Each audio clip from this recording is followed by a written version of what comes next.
से 16,000 फीट ऊपर, जहां ऑक्सीजन सिर्फ 50% है, जहां तापमान -40 डिग्री तक गिर जाता है, वहां छुपा है दुनिया का सबसे हॉरिफाइंग झील।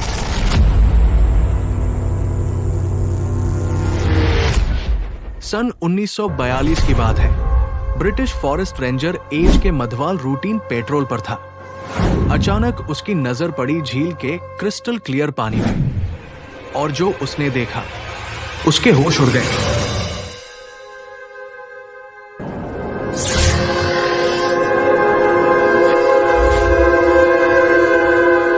स्टोरी शुरू होती है वर्ल्ड वॉर सेकंड के टाइम। 1942 में ब्रिटिश राज चल रहा था और उत्तराखंड के नंदा देवी नेशनल पार्क में एक फॉरेस्ट रेंजर काम कर रहा था। एच के मधवाल उत्तराखंड के चमोली डिस्ट्रिक्ट में 16,500 फीट के एल्टीट्यूड पर एच के मधवाल रूटीन पेट्रोल कर रहा था, और उसने वहां पर रूपकुंड लेक में एक हैरानकुन मंजर देखा। झील के अंदर और आसपास पुराने इंसानों के स्केल्टन मिले। माधवल ने तुरंत इस बात की रिपोर्ट ब्रिटिश ऑफिशियल्स को दी। ब्रिटिश ऑफिशियल्स इस खबर से घबरा गए।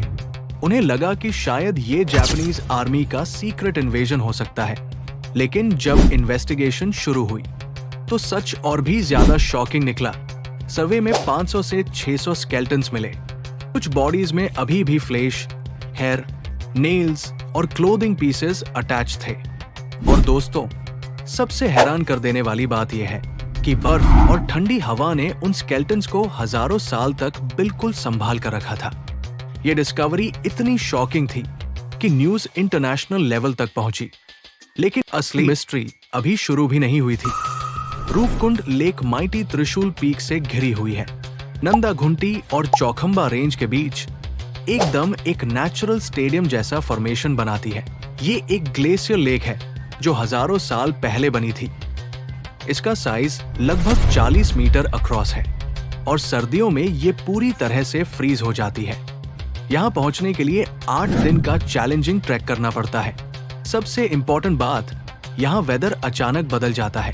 क्लियर स्काई से कुछ ही मिनट में डेडली स्टॉर्म आ सकता है, और शायद यही हुआ था सदियों पहले।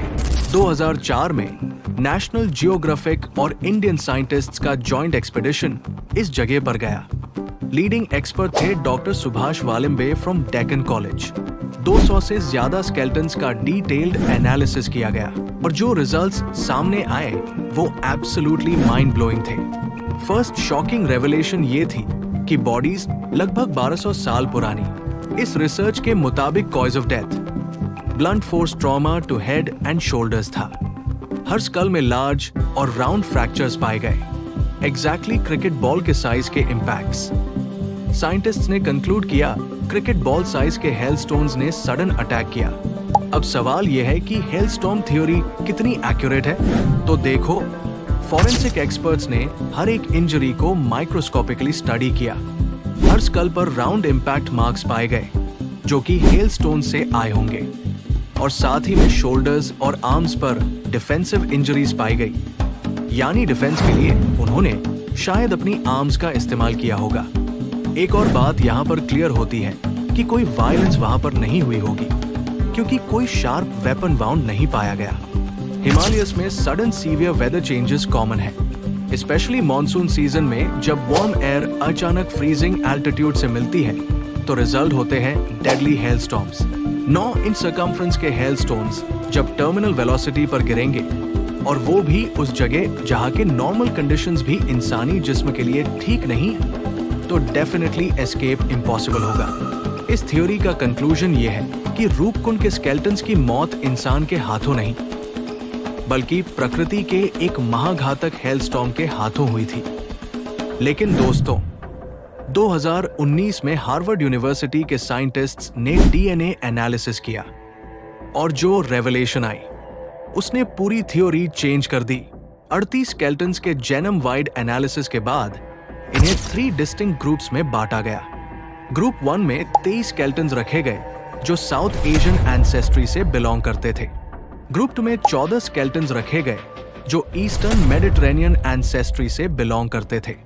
ग्रुप 3 में एक स्केल्टन रखा गया जो ईस्ट एशियन एंसेस्ट्री से बिलोंग करता था। एक और शॉकिंग डिस्कवरी ये की गई कि ये डेथ सिंगल इवेंट में नहीं हुई थी बल्कि 2 सेपरेट इंसिडेंट्स में हुई। फर्स्ट इंसिडेंट 800 CE में और सेकेंड इंसिडेंट लगभग 1000 साल बाद 1800 CE में सैम लोकेशन पर हुआ। लेकिन सबसे बड़ा क्वेश्चन यहाँ पर ये उठता है कि मेडिटेरेनियन पीपल यहाँ आज से 1200 साल पहले क्या कर रहे थे। देखो, ये लोग जनरेशन से इंडियन सबकॉन्टिनेंट के नहीं थे।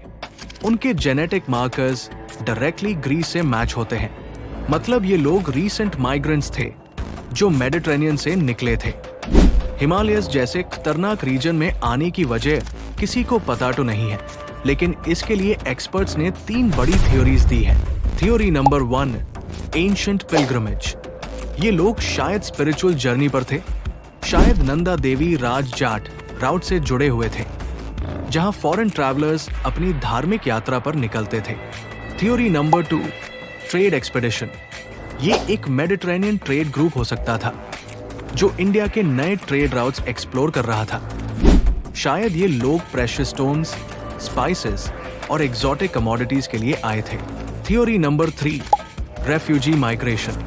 शायद ये लोग अपने रीजन की पॉलिटिकल इंस्टेबिलिटी और वॉर से बचकर ईस्ट की तरफ माइग्रेट कर रहे थे, एक नई जिंदगी की तलाश में। पर असली पजल ये है, इतनी डेंजरस जर्नी क्यों की? क्योंकि हिमालयन राउट सिर्फ खतरनाक ही नहीं बल्कि मौत देने वाला था। तो आखिर क्या चीज थी जो इनको जान जोखिम में डालकर इस तरफ खींच लाई? यही सवाल रूपकुंड की मिस्ट्री को और गहरा बना देता है। दोस्तों, रूपकुंड का सबसे शॉकिंग और अमेजिंग एस्पेक्ट क्या है? यही कि स्केलेटन्स की परफेक्ट प्रेजर्वेशन हुई है। सोचो, 1200 से ज्यादा साल गुजरने के बाद भी उनके सॉफ्ट टिश्यूज, हेयर, स्किन और नेल्स इंटैक्ट है। और इसका सीक्रेट छुपा है हिमालयस की एक्सट्रीम एल्टीट्यूड और फ्रीजिंग कंडीशंस में। लेक समर में थोड़ा मेल्ट होती है तो स्केलेटन्स विजिबल हो जाते हैं और विंटर में फिर से फ्रीज होकर उन्हें सील कर देती है। यही साइकिल उन्हें बनाती है एक नेचुरल ममिफिकेशन चेम्बर, साधारण जगहों पर जहां कुछ सालों में ही टिश्यूज डीकंपोज हो जाते हैं। वही रूपकुंड में सदियों से उनकी प्रिजर्वेशन संभव हुई। साथ ही हाई एल्टीट्यूड पर यूवी रेडिएशन इतना इंटेंस होता है कि बैक्टीरिया सरवाइव ही नहीं कर पाते। ये एक नेचुरल स्टेरिलाइजेशन का इफेक्ट है। आज तक दुनिया के सबसे बड़े रिसर्च इंस्टीट्यूट्स यहाँ काम कर रहे हैं। Harvard university, max Planck institute और इंडियन इंस्टीट्यूशंस मिलकर नए मेथड्स यूज कर रहे हैं, जैसे आइसोटोप एनालिसिस, इन्वायरमेंटल रिकंस्ट्रक्शन, जिनसे उन लोगों की डाइट, ओरिजिन और बाकी चीजें स्टडी की जा रही है। लेकिन अभी भी फाइनल आंसर्स पेंडिंग हैं। रूपकुंड लेक की मिस्ट्री अभी पूरी तरह से सॉल्व तो नहीं हुई, लेकिन इस मिस्ट्री के बारे में हम कुछ बातें अच्छी तरह से जान गए हैं। जैसे यहाँ 500 से 800 लोग अलग अलग टाइम पीरियड्स में मरे और मरने की सबसे बड़ी वजह हेलस्टॉर्म था। 800 CE के मेडिटेरेनियन माइग्रेंट्स यहाँ प्रेजेंट थे और इन लोगों की बॉडीज एक्सट्रीम कंडीशंस की वजह से प्रिजर्व हुई। अभी भी जो बातें मिस्ट्री है वो ये कि मेडिटेरेनियन ग्रुप यहाँ आया क्यों था और वो रिमोट हिमालय तक पहुंचा कैसे? क्या वजह थी कि 1000 साल बाद भी वही फैट रिपीट हुआ? और क्या अभी भी और कहानियां आइस के अंदर बरीड है? रूपकुंड लेक एंशिएंट ग्लोबलाइजेशन का लिविंग प्रूफ है। शायद फ्यूचर टेक्नोलॉजीज के थ्रू और सीक्रेट्स सामने आएंगे। तब तक के लिए रूपकुंड लेक इंडिया का सबसे बड़ा अनसॉल्व्ड मिस्ट्री रहेगा। और अगर आपको ऐसी साइंस और मिस्ट्री स्टोरीज पसंद आती है तो लाइक, सब्सक्राइब जरूर कीजिए और कमेंट्स में बताइए आपको क्या लगता है मेडिटेरेनियन लोग हिमालय तक आखिर क्यों आए थे।